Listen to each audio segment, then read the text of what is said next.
안녕하세요. 지역개발학과 도시계획로 강의를 맡은 이재철 강사입니다. 여러분, 참 많이 늦었죠? 정말 죄송합니다. 코로나 사태 때문에 직접 뵙고 강의를 하고 싶어서 집중 강의로 일어났었는데 점차 미뤄짐에 따라 어쩔 수 없이 이제 동영상 강의를 시작하게 되었습니다. 여러분, 처음이라 좀 미숙하고 동영상 강의가 미숙하고 그러겠지만 조금 여러분들이 이해하고 봐주시면 감사하겠습니다. 그럼 도시계획론 수업을 시작하기로 여러분, 우리가 도시계획론을 진행함에 있어서 도시란 어떤 것인지 각자의 개념이 틀리기 때문에 미리 그걸 한번 점검해 보도록 하기로 하죠. 여러분들은 도시란 어떤 것을 도시라고 정의 내리실 수 있나요? 사람이 많은 곳, 교통이 좋은 곳, 땅값이 비싼 곳, 다양한 정의를 내리실 수 있겠죠. 그러면 우리는 학문적으로 도시계획론을 공부할 때 어떤 것들이 도시의 개념이냐, 총체적 개념과 각 시점에서 봤을 때 도시의 개념을 지금부터 공부하도록. 전체적인 도시의 총괄적 개념을 보면 다음과 같습니다. 도시계획론에서 봤을 때는 인간은 스스로 의지로 만들어낸 인공환경. 어느 학자는 얘기했죠.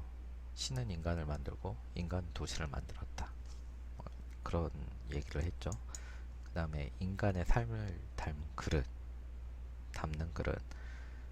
그 다음에 생활을 영위하는 데 필요한 여러 가지 활동을 유지시켜준 터전. 새로운 환경에 끊임없이 적응하고 그 상황에 맞춰 변화하는 동적 개념.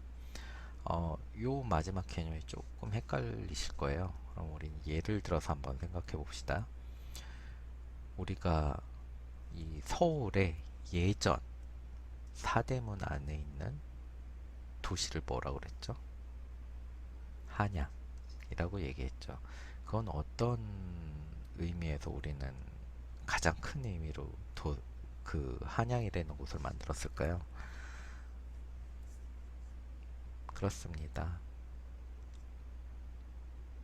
그 군사적 개념에서 방어하기 쉽고 왕이 머물 수 있으며 물과 이런 기본적인 생활을 할 수 있게 하천도 좀 흐르고 이런 것들이 필요했죠. 그거에 맞춰서 우리는 한양이라는 도시를 건설했습니다. 근데 지금 그게 점점 커져서 어떤 방식으로 바뀌었을까요?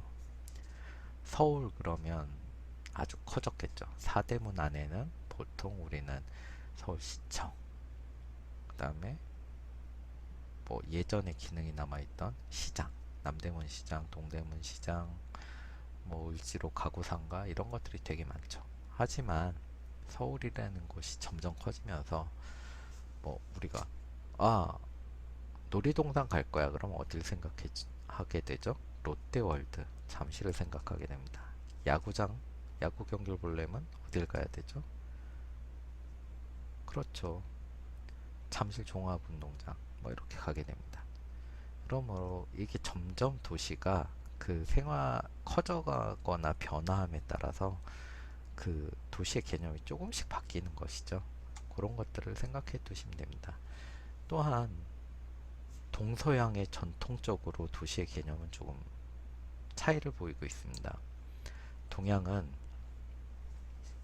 도시, 지배자의 거처, 물류, 교류의 장으로 보고 이는 도시는 정치, 행정, 공공기관 등의 기능과 상업, 경제 활동의 중심 지역을 의미하고 있었고 서양의 경우에는 시빅이란 고대어에서 파생되어 도시에서 발생은 문명 발생을 의미하고 농촌과의 좀 상대적 개념으로 도시를 이야기하고 있습니다. 여기서 봤을 때 솔킨슨과 진버만은 도시를 이렇게 구분했죠. 도시와 농촌의 구분을 인구 및 직업 구성, 인구 밀도, 규모, 인구의 이질성과 동질성, 사회 분화의 정도, 주민 간의 상호 관계 측면에서 농촌과 도시를 이분법적으로 구분했습니다. 그렇기 때문에 요즘 개념에서 봤을 때 도시와 농촌의 경계가 애매해지고 있다는 점이 있습니다. 예를 들어 도시에 거주하면서 소규모 농업에 종사하는 사람과 농촌에 살면서 자동화된 기계로 대규모 농영을 경영하는 사람, 둘 중 누가 더 도시의 삶에 맞다고 생각하십니까? 지금의 이런 솔킨슨과 진버만의 개념으로는 조금 바뀔 필요가 있다고 생각하지 않으십니까? 또다시 이제 조금 세분화된 도시의 정의를 보면 인구 물리적 측면으로 맨 처음 바라보게 됩니다. 도시를 설명하는 데 있어서 가장 기본적인 요소가 인구이고 그 규모에 따라 도시의 각종 시설이 결정되고 그 기준에 따라 시설들이 계획됩니다. 여러분들이 만약 도시계획 기사를 준비하게 되면 2차 실기시험 가면 이러한 시험을 보게 되겠죠. 도시란 적정한 정주 인구가 있고 농촌 지역보다 인구 밀도가 상대적으로 높습니다. 인구 규모에 의한 도시 구분은 국가와 지역마다 조금씩 차이를 보이고 있죠. 아래 표와 같습니다. 이거는 좀 기억해 두시는 게 좋을 것 같고요. 도시계획 기사 보시는 분들은 한 번씩 시험 보기 전에 가볍게 보시고 이해해 두시고 가면 좋을 것 같습니다. 도시는 농촌보다 상대적으로 많은 정주 인구가 있고 인구 구성 측면에서는 농업 1차 산업에 종사하는 사람보다 2차, 3차 산업에 종사하는 비율이 높은 지역이죠. 도시는 이 활동을 담고 지원할 수 있으며 인구 밀도가 높기 때문에 건물군 또한 고층 건물, 상하수도 또한 그 용량에 맞게 충분히 공급될 수 있는 시설, 잘 직접된 정비 공간이라고 보시면 되겠죠. 이 정의를 사회, 경제, 문화적 측면에서 보면 다음과 같습니다. 도시의 본질과 성격은 인구 규모, 건축물이 아닌 도시에서 이루어지고 있는 예술, 문화, 종교, 정치 형태들로 결정되죠. 이러한 관점에서 보면 예술 문화로 가장 유명한 도시는 어디죠? 파리. 종교로 딱 생각나면 떠오르는 도시는 어디죠? 바티칸 시티입니다. 그 다음에 정치 형태들. 여러분들은 요새 선거철이 다가오고 있으니까 뉴스에서 많이 보시겠죠. 서울 경우만 하더라도 뭐 강남 지역은 보수 지역, 강북 지역은 뭐 진보 지역 이렇게 나누는 여러 가지 정치 형태들이 집합되어 있는 곳이라고 보시면 되겠습니다. 의미 있는 문화 활동과 정신으로 승화된 행동을 구현할 수 있는 곳. 솔직히 농촌에서는 문화 활동이라고 할 수 있는 것이 뭐 5일장에 가서 사람들과 담소를 나눈다던가 저녁에 TV를 본다던가 요새 제가 마을 만들기 수업을 하면서 봤더니 뭐 마을회관이라는 곳이죠. 그쪽에서 읍단위 이하의 마을회관에서 보면 뭐 다양한 활동이 일어나곤 있습니다. 보면 뭐 운동시설을 좀 갖춰서 노인들에게 운동할 수 있는 곳이나 안마의자 이런 걸 할 수 있지만 도시보다는 아무도 조금 더 그 접촉할 수 있는 횟수나 이런 것들이 적겠죠. 읍면에서 연극을 볼 수 있는 기회는 아마 흔치 않을 겁니다. 하지만 도시의 경우에는 뭐 1시간, 2시간 정도 시간을 내서 가면 뭐 연극도 볼 수 있고 영화도 볼 수 있고 다양한 접근성의 문화를 접근할 수 있는 곳이 많겠죠.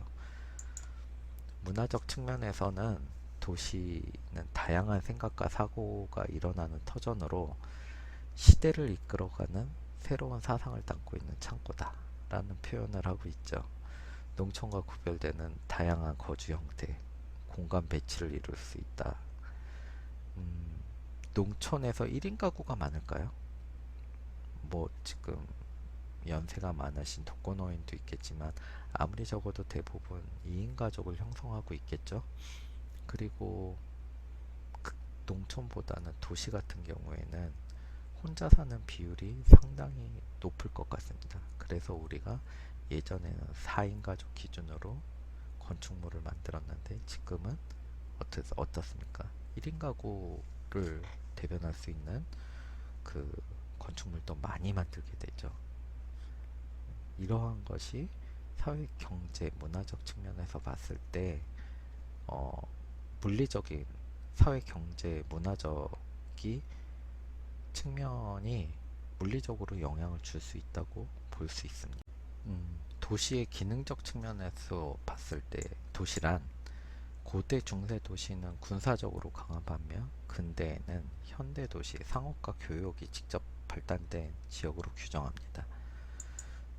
도시는 사회 제도의 중심부로 농업 생산물과 공업 생산물을 거래하고 상업 활동, 교통의 중심지, 문화의 중심지, 생활의 터전을 제공하죠. 여기서 우리는 고대 도시는 아까도 얘기했듯이 한약, 뭐 고려시대 이전, 뭐 이런 것들을 보면 전부 다 군사적 기능이 강했죠. 그럼 왜 그랬을까요? 우리의 삶을 보면 알 수 있습니다. 우리가 제일 처음에 주거 환경으로 가지고 있었던 곳은 어떤 것일까요? 움집, 그 이전에는 뭐가 있을까요? 동굴 생활을 하게 됐죠. 왜 동굴에서 살았을까요? 동굴 주변은 바위가 많기 때문에 뭐 자연적으로 생긴 과일이나 이런 것도 별로 없었을 겁니다. 근데도 우리는 동굴에서 생활을 하게 됐죠. 낮에는 밖에 나가서 채집 생활을 하고 그러다 보면 채집을 멀리 가서 하게 되고 물고기도 멀리 가서 잡게 되고 동굴까지 가져와서 뭐 생활을 하는 그 불편함을 왜 겪고 있었을까요? 그때는 뭐 우리가 발달되지 않아 몽둥이나 뭐 이런 것들로 돌, 무거운 바위로 내려치거나 이런 식의 우리가 공격을 하다 보니 적으로부터 여러 방면에서 공격을 당하면 죽을 확률이 높은 거죠. 그렇기 때문에 동굴에 살면서 입구만 지키면 그리고 입구에다 불을 펴두면 동물들이 좀 근접하기 힘들고 들어왔다 하더라도 여러 명에서 그 공격해서 빨리 제압을 할 수 있겠죠. 그런 의미에서 우리는 뭐 군사적은 아니었지만 외부의 적으로부터 좀 쉽게 방어할 수 있는 곳을 찾았습니다. 그러면서 우리는 이제 타제석기, 마제석기 이런 식으로 좀 더 도구의 발달로 인해서 이제는 뭐 외부의 적, 그 당시에는 뭐 짐승들로부터 공격했을 때 공격을 방어하기 쉽게 되니까 조금 더 평야로 나갔죠. 채집하기 쉽고 강가 근처 채집 활동이 쉬운 곳으로 가서 몸집을 짓고 살고 그런 곳들이 이제 마을이 모여 살다 보니 이제 농경 생활 시작하면서 정착 생활을 하면서 넓은 평야를 찾게 되고 그 후에는 어떻게 됐을까요? 외부의 적보다는 이제 마을 단위, 군락 단위의 싸움이 일어나게 되고 그걸 방어하기 위해서 돌로 축성을 하게 되고 이런 발달을 걷다 보니 뭐 중세, 고대에는 어쨌든 안전을 최우선으로 할 수 있는 방어 기능의 도시들이 발달했고 현대 이제 중세를 지나 현대로 오면서부터는 이제 우리가 그런 가뭄이나 이런 걸로부터 싸움을 안 해도 돼. 좀 물건이 많어. 그러면 서로 나눠서 쓰자. 우리는 뭘 생산하고 있으니까 저쪽이 가서 쌀이랑 바꿔가지고 와서 이쪽에서 팔고 돈이 왔다 갔다 하는 거죠. 뭐 이런 것들을 함으로써 도시의 기능이 예전에는 방어에서 상업과 교육 중심의 기능으로 많이 바뀌었다는 것. 기억해 두시면 좋을 것 같습니다. 그리고 도시의 성격에 따른 기본적 도시 기능에는 학자들이 보통 얘기하는 걸 많이 얘기하십니까? 게데스는 생활, 생산, 위락. 그 다음에 르꼬르비제는 생활, 생산, 위락. 거기에 교통을 추가했죠. 왜 교통을 추가했을까요? 교통을 추가한 이유는 교통과 통신이 발달함에 따라 도시 활동의 기능이 먼 거리까지 갈 수 있습니다. 그거를 하나의 도시로 통합하게 되면서 이제 도시가 점점 커지는 것이죠. 그렇기 때문에 여기에 교통을 추가한 것입니다. 행정적 측면으로는 우리나라만 보기로 하겠습니다. 우리나라의 경우에는 인구 5만 이상을 도시의 형태를 갖춘 곳으로 보고 읍단위는 인구 2만을 도시의 형태로 갖춘 곳으로 학자별 도시의 정의를 보면 아래와 같습니다. 요거는 뭐 도시계획 기사 시험에도 가끔 나오는 거니까 좀 기억해 두시는 게 좋을 것 같아요. 쇼버그는 지적 엘리트를 포함한 비농업 전문가들이 많은 공동체라고 얘기했고, 베베는 주민의 대부분이 공업직 또는 상업직 수입이 생겨 생계를 꾸리는 거주지. 그 다음에 솔킨과 진버만은 아까 얘기했죠. 인공환경이 우월하며 인구 구성의 이질성, 사회계층의 심화, 유동성, 익명성이 강한 곳. 여기서 사회계층의 심화라는 것은 여러분들이 뭘까 이렇게 생각하는 경우가 있지만 간단하게 이야기할 수 있습니다. 옛날에 농경의 1차 산업 중심에는 어떻게 됐죠? 유럽의 경우에 성주가 있었고, 그 밑에 기사가 있었고, 그 밑에 뭐 대장장이나 이런 사람들이 있었고, 그 밑에 이제 농경 생활하는 농민들이 있었죠. 뭐 계급이 되게 심플했습니다.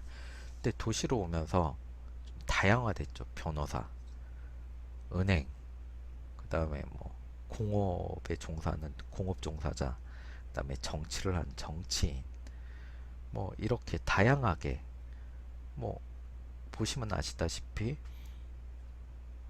노동자였다가 정치인이 되는 경우가 있고, 이런 식으로 되게 이게 분화가 되게 다양하게 일어나고 깊이 일어난다는 의미를 가지고 있습니다. 휠레이는 진보된 인간의 결합 형태라고 얘기했고요. 코퍼스는 도시계획을 전제로 한 계획된 지역사회라고 얘기했고, 워스는 사회적 측면의 정착지라고 얘기했고, 스노우는 행정학적 측면의 도시를 얘기했습니다. 지금까지는 뭐 도시의 정의를 내리는 것을 봤다면, 지금부터는 도시의 구성 요소를 보기로 하겠습니다. 시민, 사람을 얘기하는 것이겠죠. 도시를 구성하는 가장 기본적인 요소이고, 활동은 시민이 그 안에서 행위를 하는 이제 활동을 얘기하겠죠. 아까 얘기했듯이 게데스는 도시활동, 생산 위락, 뭐 생활 생산 위락으로 구분했고, 르꼬르비제는 여기에 교통을 추가하였습니다. 그건 아까 말씀드린 것처럼 도시의 기능을 어느 정도 더 멀리 보낼 수 있느냐 이런 것들을 이야기하면서 르꼬르비제가 교통을 추가시켰죠. 뭐 토지 및 시설, 물리적 계획 대상이죠. 토지는. 그 다음에 시설은 여러 가지 활동을 효율적으로 수용하기 위한 물리적 구성 요소. 뭐 도시 시설에는 보통 건축시설, 교통시설, 평면적 시설로 구분을 하고 있고요. 건축적 시설에는 주거, 상업, 공업, 공공시설 등이 있습니다. 그 다음에 교통시설에는 도로, 철도, 공항, 항만 등이 있고요. 평면적 시설에는 우리가 공원과 녹지를 이야기하죠. 이걸 왜 평면시설이라 그러면 공원을 2층으로 만들거나 이러지는 않으니까 우리가 평면시설이라고 얘기하는 거죠. 우리가 요것들을 유기적 3대 구성요소와 물리적 3대 구성요소로 나눠보면 표와 같습니다. 인구, 활동, 토지 시설. 물리적 3대 요소는 밀도, 배치, 동선이죠. 위 단락까지는 우리는 도시의 구성 요소, 도시의 정의, 뭐 이런 것들을 봤다면 지금은 도시화의 개념을 한번 보도록 하시죠. 어떤 것을 도시화라고 이야기할까요? 우리는 산업혁명을 계기로 해서 시작된 공업 중심으로 한 기계 문명이 발달하면서 일어난 인구의 도시 집중과 그에 따라 나타난 인간의 삶의 터전 공간, 사회 경제적 측면으로 도시적으로 변해가는 현상을 우리가 도시화라고 이야기합니다. 공간적으로 보면 인구의 도시 집중으로 인해서 도시 밀도, 인구 밀도죠. 인구 밀도가 증가하면 당연히 공간의 밀도, 층수도 높아지고 공간의 외형적 확산이 일어나게 됩니다. 사회적 측면으로는 도시적 생활 양식으로 인한 변화, 뭐 우리가 쉽게 얘기하면 농촌 생활은 아침 일찍 시작해서 오후 6시 정도면 거의 해가 질 무렵이면 끝이 나죠. 저녁에는 보통 휴식을 한다거나 겨울철에는 뭐 비닐하우스를 하시기는 하시지만 집중적인 쌀농사나 이런 것들은 휴지기를 갖게 되는 것입니다. 근데 도시는 어떠죠? 어떤가요? 뭐 낮에 9 to 6를 하시는 분들도 있지만 서비스업, 술집을 경영하시는 분들을 보면 보통 오후 한 3시, 4시에 출근하셔가지고 새벽 2시까지 일을 하고 그 다음에 퇴근을 하시죠. 이런 식으로 생활 패턴의 양식이 좀 변화되는 것을 도시화라고 합니다. 도시화, 산업화, 근대화의 개념은 표와 같이 있습니다. 한번 읽어보시고 이렇게 3개씩 나오는 것들은 밑에 하나 더 넣어서 기사 시험에 가끔 나오니까 한 번씩 봐두시는 게 좋을 것 같아요. 지금부터는 도시화와 도시화로 인해서 생겨난 도시의 문제에 대해서 보도록 하겠습니다. 도시화 현상이란 어떤 현상일까요? 인구의 확대적 도시화, 뭐 사회적 인구 변화를 얘기하는 거죠. 이촌향도. 왜 그랬을까요? 우리가 앞에서 보시면 그 기계 산업혁명으로 인해서 그 도시화가 이루어졌다고 서양 쪽에서 봤을 때 이야기하는 그런 것들이 있는데, 과연 우리는 그 당시에 왜 도시로 모여들었을까요? 그 당시의 땅들은 전부 다 영주 것이었죠. 거기서 수확을 하면 내가 어느 정도 갖고 나머지는 세금이나 이런 것들로 인해서 다 바치게 됐습니다. 그러면 영주가 누구냐에 따라 조금씩 이제 차이를 보이게 되겠죠.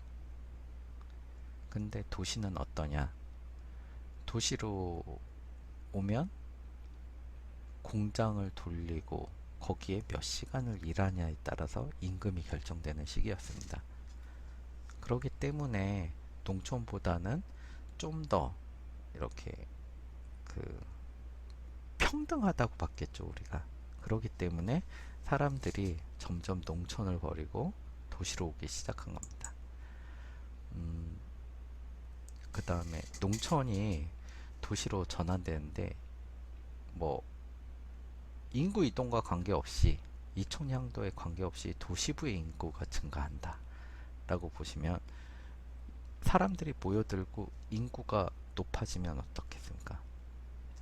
단위 면적당 인구 밀도가 높아지겠죠. 인구 밀도가 높아지면 그 인구 밀도에서 다시 또 결혼을 하고 아이가 태어나고, 그러면 그 기회나 이런 것들이, 아이가 태어나고 이런 것들이 좀 더 농촌보다는 이쪽이 비율이 훨씬 높았던 것입니다. 인구 심화적 도시에는 인구 증가로 뭐 삶의 성격, 내용, 농촌 광역적인 것부터 도시적인 것으로 바뀌어가는 것들이죠. 아까 얘기했듯이 예전에는 우리가 농촌에 살면 아침 일찍 시작해서 보통 6시 정도면 하지만 소비성 서비스 산업의 증가로 인해서 도시 쪽은 아까 얘기했듯이 뭐 3시 출근해서 새벽 2시까지 아니 뭐 6시 출근해서 새벽까지 뭐 이런 상교대 근무 이런 식으로 다양한 도시의 형태가 일어나는 것이죠.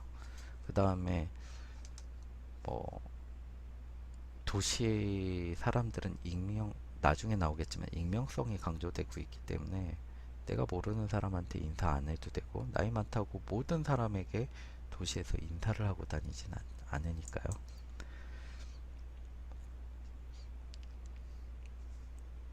외연적 확대에 보면 이 두 가지 표가 있는데 인구 밀도가 이렇게 되는 경우는 첫 번째 경우는 도심에서 거리가 멀어질수록 이게 요 폭이 좀 넓죠. 왜 그럴까요? 요게 확대적 도시화라는 것인데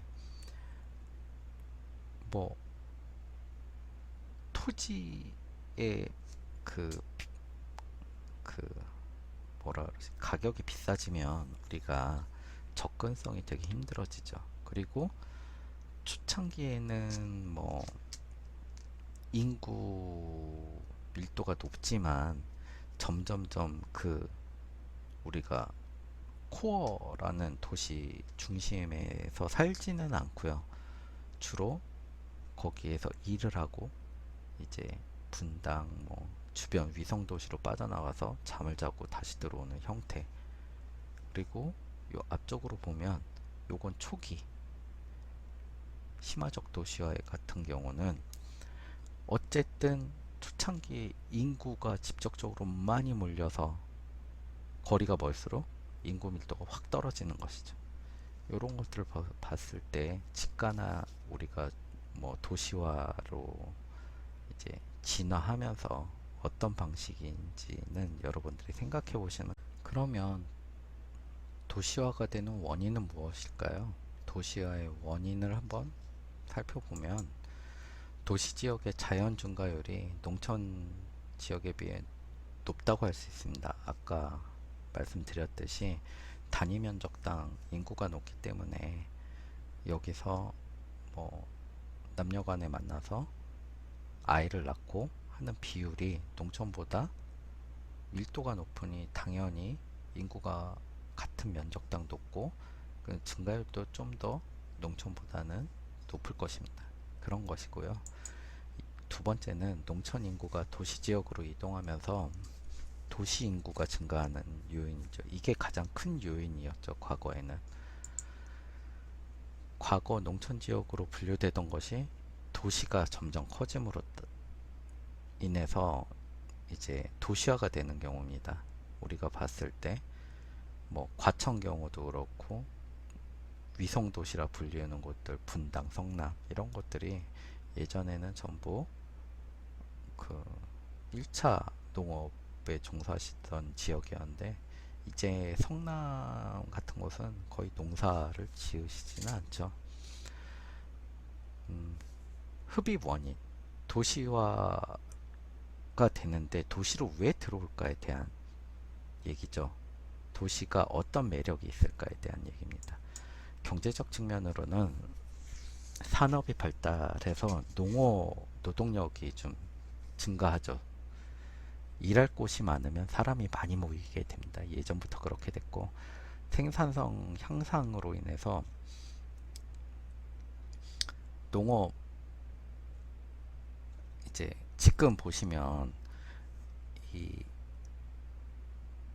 우리가 농촌에서 일손이 필요한 경우는 어떤 때 가장 많이 필요로 할까요?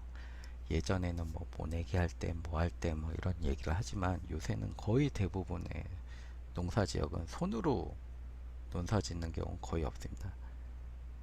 뭐 이양기로 다 모내기 하고 뭐 이런 방식으로 하는데 수학도 이제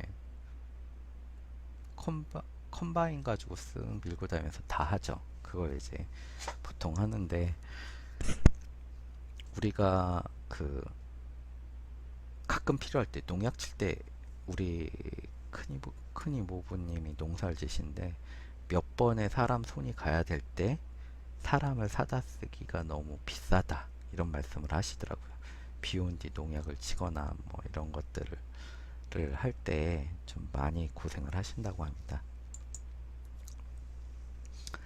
사회 심리적 측면으로 보면 우리가 아시다시피 많이 차려진 밥상을 보면 아, 안 먹어도 배부르다 이런 얘기를 하죠. 그 다음에 편리성, 편화성, 인명성이 도시의 매력입니다. 교육의 기회, 우리나라에선 가장 중요한 원인이죠. 이제 뭐 특성화고가 아니라 그 외고나 이런 것들을 없애면서 앞으로 다시 파락군이 뜰 거다 이런 것들이 보이면서 강남에 지금 아파트 값이 들썩거리죠. 이런 식으로 우리나라에는 교육에 대한 접근성이 아주 그 밀접하게 원인이 되고 있습니다. 압출 요인이라는 거는 이제 농업 지역에서 얘기하는 거죠. 왜 사람들이 나올 수뿐이 없는가?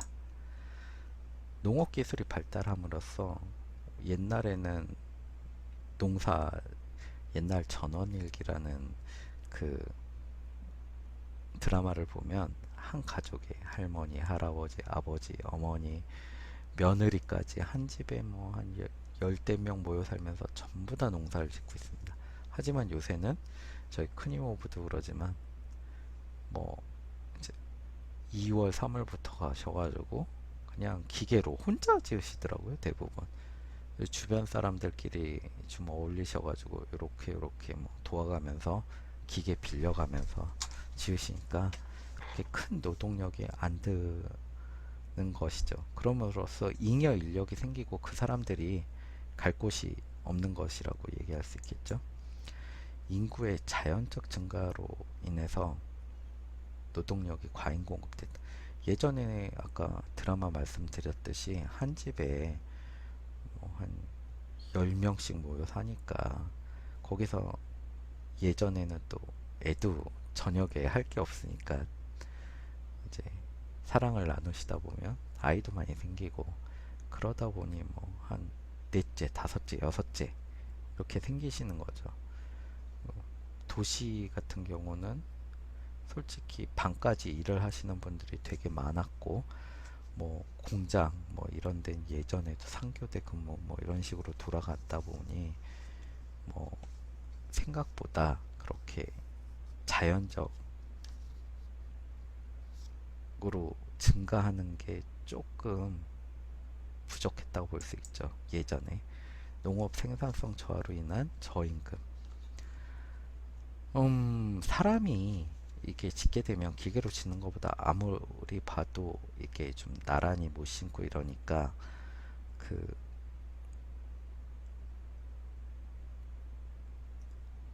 생산성이 떨어지죠. 단위 면적당 수입이. 그러므로 거기서 나온 수익으로 나눠주다 보니 임금을 적게 줄 수뿐이 없으니 사람들이 점점 나오게 된 겁니다. 농촌 생활 수준이 저임금이 되니 상대적으로 빈곤하다고 여기고 도시에서 일하는 만큼 돈을 받기 때문에 아무래도 뭐 농촌보다 낫다 이런 생각으로 오시는 분들이 예전에 도시화의 요인 중에 직접이 일정 지역에 많은 사람들이 활동함으로써 발생하는 이익을 얘기하는 것이죠. 표와 같이 직접 이익은 경제적 이익, 사회 심리적 이익, 내부 경제, 규모의 경제를 얘기하는 거고 외부 경제, 승수 효과, 예비 능력 비축 효과, 접촉 이익, 그 다음에 사회 심리적 이익의 방해성, 가능성, 선택성, 첨단성, 창조성 등이 있습니다. 앞에 표에서 이야기한 경제적 직접 이익이란 무엇일까요? 내부 경제, 외부 경제로 나누었었죠. 내부 경제란 대규모 생산 시 생산물의 단위당 비용 감소를 얘기합니다. 단위당 평균 비용은 어느 시점까지 이제 체감하다 늘어나게 되죠. 최저가 되는 점이 최적 규모라고 이야기합니다. 우리가 만약에 한 제품을 생산할 때 공장의 규모, 인원 이런 것들을 계산했을 때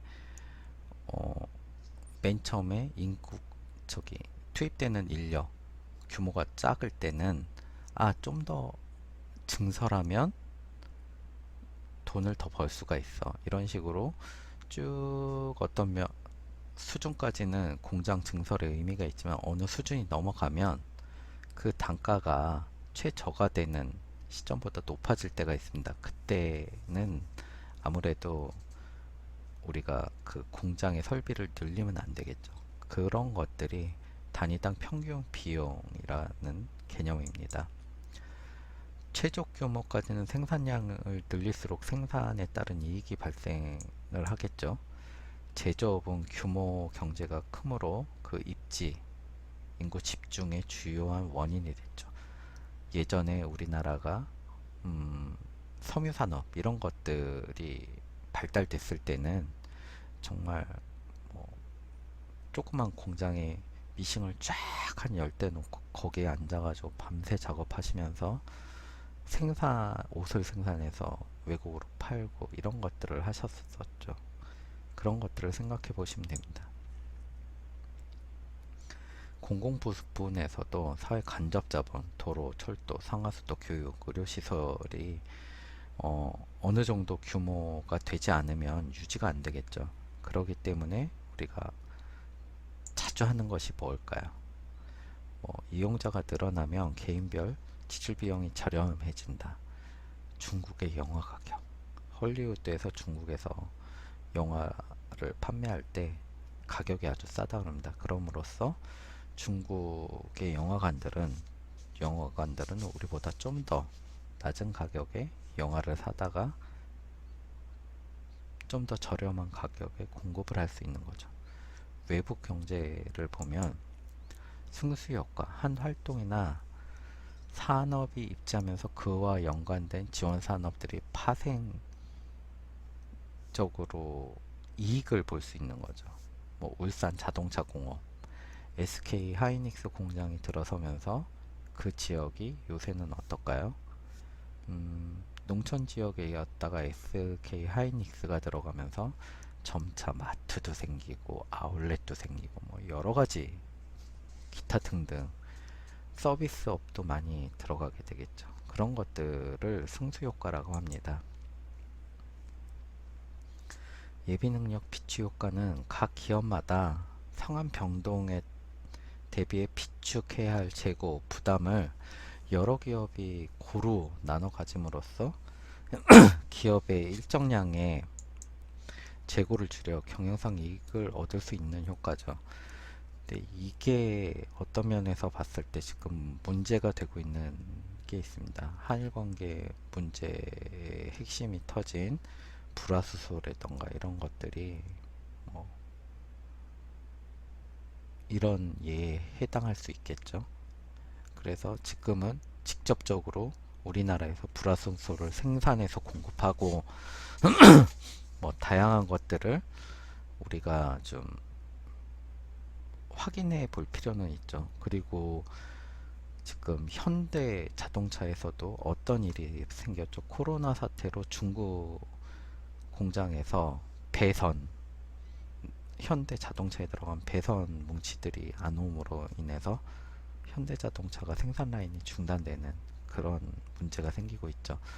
이런 예비 능력 비축 효과도 있을 수 있지만 안 좋은 점도 이렇게 가지고 있습니다. 그런 거에 대해서 잘 생각해 보셔야 되고요. 접촉이 관련 부처나 기업 전문 업체들이 인접함으로써 기술과 정보의 접근 가능 향상을 보이고 있죠. 테헤란로에는 IT 산업이나 특허 산업이 위주되어 있고 서초동에는 법원 이런 것들이 다양한 전문적으로 우리가 접할 수 있는 외부 경제라고 할 수 있겠습니다. 도시화의 원인을 보면 사회 심리적 이익이 있죠. 위에서 봤던 어떤 것들을 우리가 사회 심리적 이익이라고 봤죠? 방해사항 이점. 이건 뭐 자연 환경의 위협으로부터 벗어날 수 있고 있는 거고, 사회적 감시로부터 사생활 보호. 뭐 이렇게 얘기하면 좀 어폐가 있겠지만 사회적 감시. 시골은 어떤가요? 뭐 저 집 식구 아들이 누구, 이렇게 숟가락 몇 개, 젓가락 몇 개 이런 거 다 알면서 저 집 아이가 지나가면서 나한테 인사를 안 했어. 그러면 어떻게 되죠? 버릇없는 아이로 나에게 찍히게 되겠죠. 하지만 도시에는 너무 많은 인구가 살다 보니 내가 직접적으로 알지 않는 사람한테 인사를 안 해도 되겠죠. 어른이든 아이든 상관없이요. 그거에 대한 것이 뭐 사회적 감시, 즉 익명성이라고 얘기할 수도 있겠죠. 다양한 기회에서 원하는 것들을 선택할 수 있는 가능성 증대. 뭐 여기에는 문화적 접근성으로 보자면 난 연극이 좋아. 연극 보러 갈 수 있죠. 영화가 좋아. 영화도 보러 갈 수 있습니다. 오페라가 좋아. 오페라를 볼 수 있습니다. 하지만 시골에서는 예약을 하고 아주 멀리 와야 되겠죠. 몇 시간씩. 이런 것들을 봤을 때 다양한 기회, 선택이 도시가 훨씬 더 좋기 때문에 이것을 이익으로 보는 것이죠. 더 많은 생각들이 모여 새로운 사상과 발명이 싹트고 그것과 접촉할 수 있는 기회가 있다고 얘기하는데, 자, 요새 홍대에 보면 어떤 것들이 유행을 하고 있습니까? 카페 주인이 음악하는 사람과 뭐 미술하는 사람과 이 사람들이 다 연관되면서 콜라보를 할 수 있고, 뭐 이런 것들이 자기네들만의 특색을 가지고 발전하는 경우가 있죠. 이런 것들을 봤을 때 새로운 아이템이나 문화가 탄생할 수 있는 그 기회가 훨씬 많아진다는 것이죠. 직접 불이익을 보면 토지 주택의 문제가 가장 큽니다. 뭐 토지 인구가 많다 보니 토지는 적고 주택도 적기 때문에 뭐 가격 상승이 어마어마하죠. 자연 환경의 파괴.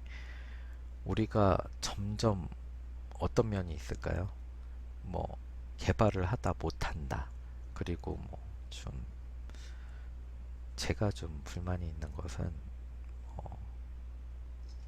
요번에 그 사당동 쪽에 이렇게 뭐 젊은이들을 위해 뭐 신혼을 위한 무슨 임대주택 이런 걸 지을 때도 주로 그런 것들을 보면 이제 국가가 가지고 있는 토지의 일부를 이제 변형시켜가지고 전용시켜서 개발하는 경우가 있는데, 그거는 그 주변 사람들이 그동안 누리고 있던 자연에 대한 혜택을 제한하는 것이라고 봐서 조금 불만을 가지고 있습니다.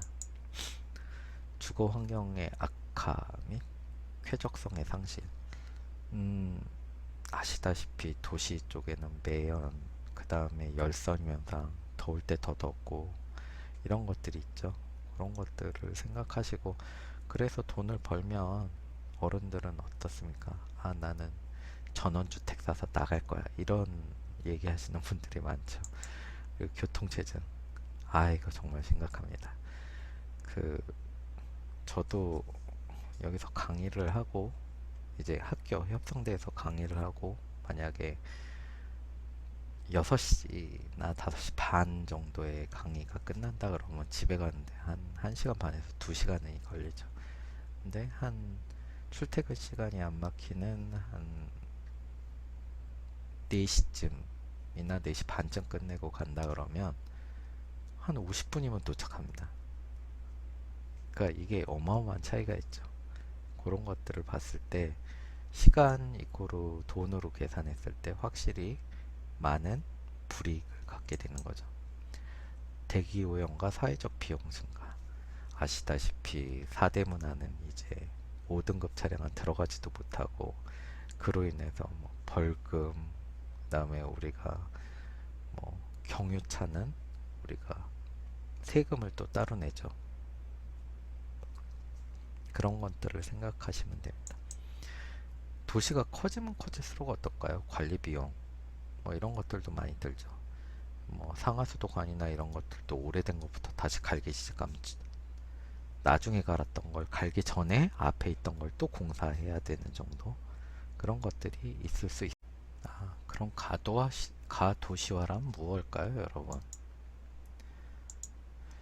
도시의 부양 능력에 비해 지나치게 많은 인구가 집중하면서 인구만 비대해진 도시를 얘기합니다. 우리나라로 같으면 여기 보시다시피 80년대 서울 있죠?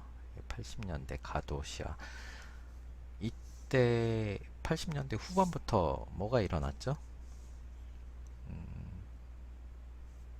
우리가 아파트라는 것들이 들어서면서 재개발, 재건축이 일어나기 시작합니다. 왜 그러냐 그럼 그때는 군사 정부였고 올림픽 개최를 위해서 그 주변 지역, 올림픽에서 볼 수 있는 주변 지역을 대부분 다 철거를 하고 아파트나 주택 개량 사업을 시작했죠. 그러면서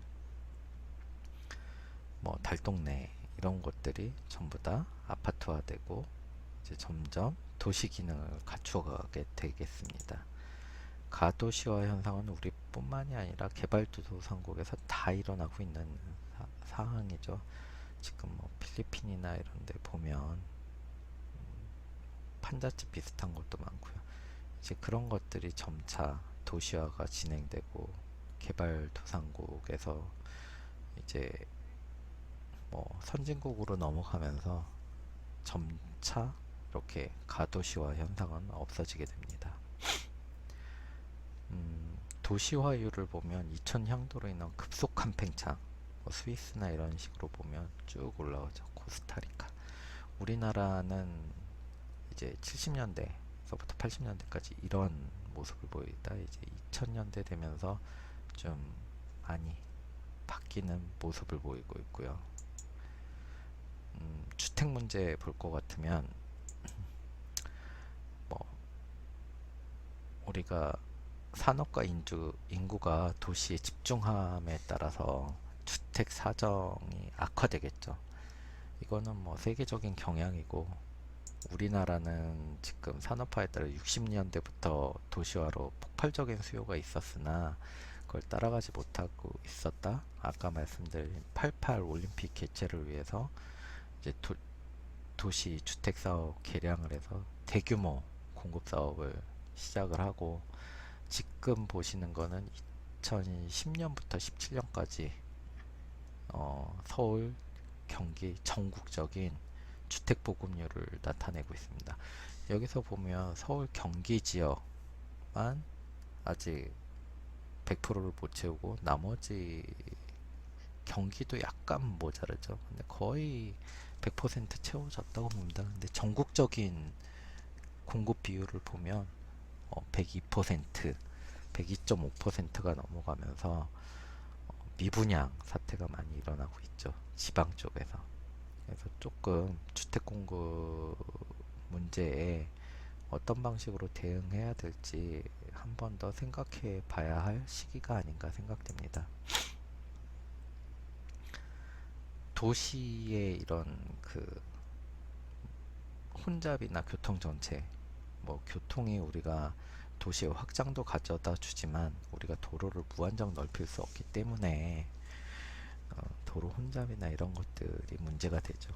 그렇기 때문에 뭐 우리가 지금 자동차 증가 대수 이런 것들을 보면 제일 많이 늘어난 게 어떤 것이죠? 총 지금 승용이 가장 많이 일어났죠. 오히려 특수차나 화물차는 줄어들고 있는 상황입니다. 승합차. 그 다음에 여기 보시면 그 화물차죠. 1톤 포토 같은 거는 약간 증가했죠.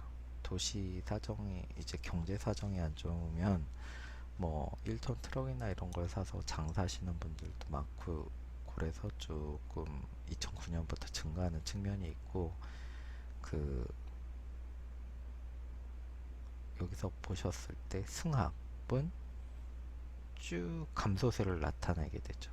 SUV로 가면서 SUV가 그러니까 뭐 봉고 이런 거 승합으로 들어가는 거, 그 다음에 12인승, 11인승 이상 이런 것들이 승합인데, 요새는 다 그런 것들이 수요가, 예전에는 뭐 우리가 가족이 여러 명이 됐기 때문에 이런 걸 사는 경우도 있었지만, 요새는 전부 다 승용 위주로 사게 되죠.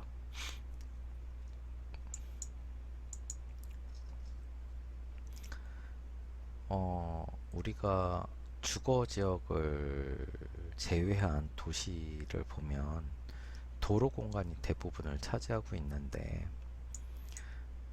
도시화 과정에서 도로 공간이 예전에는 뭐 인간적이라기보단 주변 사람들과 모여서 얘기도 할 수 있고 이런 장소도 조금씩 있었지만, 오직 차가 다니고 주차할 데가 없으면 도로에 그냥 주차하고 이런 것들이 도로가 자동차를 위한 공간으로만 생각돼서 변질되고 있죠.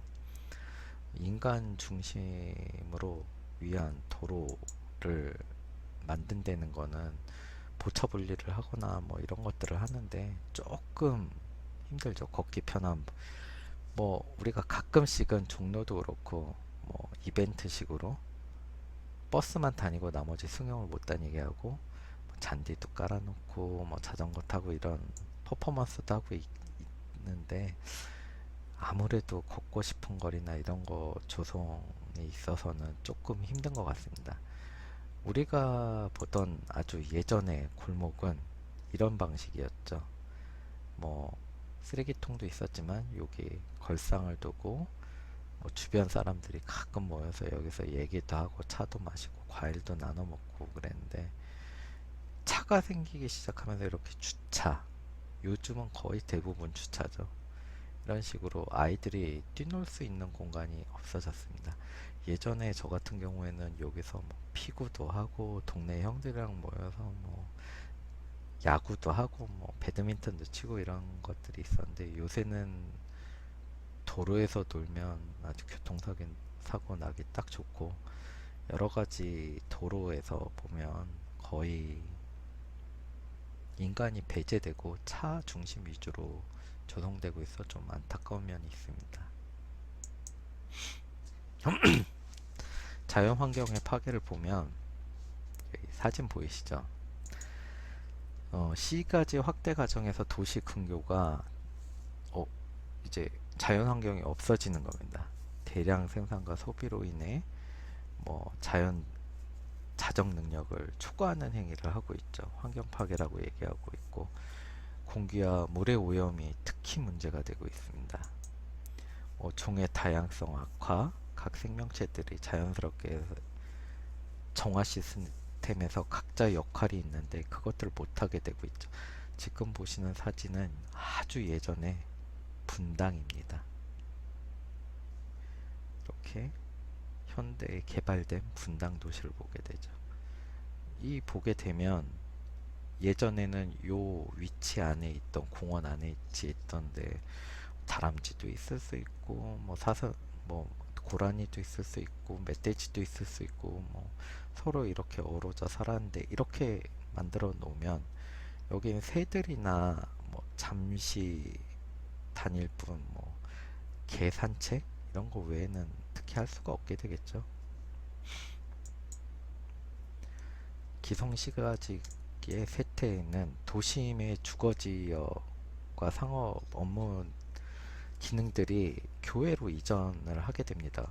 뭐 강제적으로 이전을 하게 되기도 하지만, 기업의 이익을 위해서 가끔 뭐 땅을 사서 공장을 짓고 있다가 이 공장의 지역의 땅값이 많이 오르면 요걸 팔고 뭐 그 약간 교외로 가서 다시 공장을 세우고 이런 방식을 많이 취했죠. 이적 기업들이. 요새도 많이 그런 기업들이 가진 땅이 상당히 많습니다.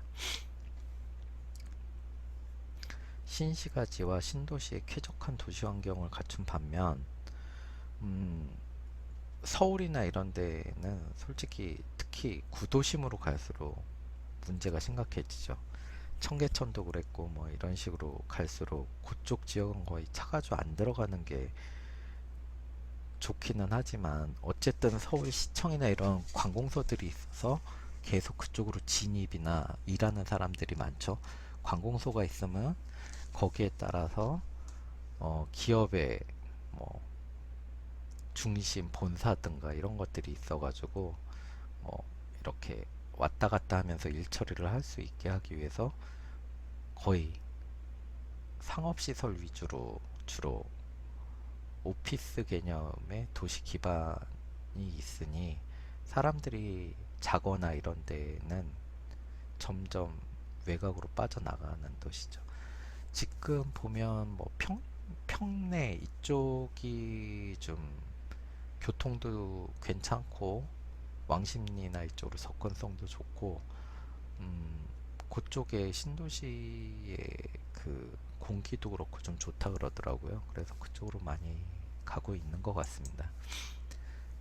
기성시가지의 정비가 이루어지지 않은 곳에서 뭐 단독주택 다세대 뭐 이런 식으로 막 과밀돼서 공공시설이 부족한 거죠. 그러다 보니까 살기가 좀 힘들어지는, 매연도 더 심해지고 도시에 있으면 그 뭐라 그러지, 에어컨 킬 시간도 더 많고 밖으로 에어컨을 켜서 열을 배출하면 그로 인해서 도시의 열이 더 올라가고 이런 악순환이 계속되는 것이죠.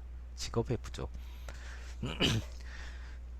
뭐 본사, 재계나 공공기관이 빠르게 강제적으로 우리나라 같은 경우는 지금 지방으로 분산시켜가지고 그 주변에서 일할 수 있는 뭐 식당이라던가 이런 것들이 점점 줄어들고 없어지고 있죠. 그렇기 때문에 뭐 그거에 따라서 지방으로 가면 그쪽에는 이제 좀 활성화될 수 있을지 모르지만 기존에 있던 시가지에서는 그게 나간 만큼 좀 불리한 입장이 있긴. 새로 강의를 들으시느라 많이 고생하시고 이 코로나 사태가 빨리 잠잠해져서 빨리 빠른 시간 안에 만나 뵙기를 기대하고요.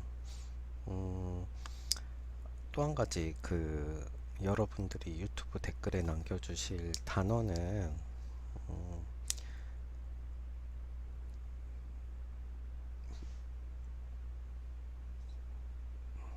꽃샘추위로 하겠습니다. 꽃샘추위. 꽃샘추위를 해주시고 요 뒤에 동영상이 하나 따라 나갈 거예요. 그럼 그걸 보시고 우리나라에 대해서 옛날에는 어땠었고 뭐 이런 것들을 한번 봐주시면서 느껴주시면 요 전에 수업했던 것들에 대한 이해가 좀 더 쉬워지실 거라 생각합니다. 그러면 수업을 마치겠습니다.